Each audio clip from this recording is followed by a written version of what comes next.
Nandito tayo sa Waterfront Tower sa may Taipo. At ito yung last day ng Chinese New Year. Day off namin. Yan, namasya kami dyan. Yan, sa garden. Maraming mga bulaklak.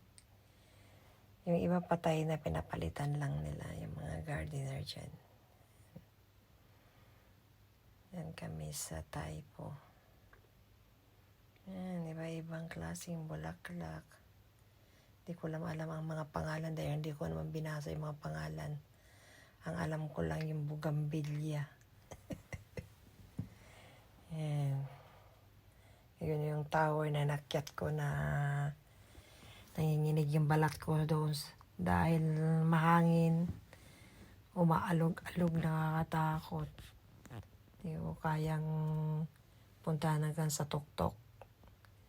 Kaya yan yung bugambilya.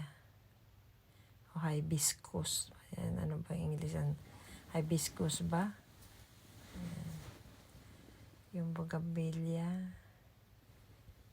Ayan. Ganda nila, no? Ganda ng mga bulaklak. Nakakaano sa mata.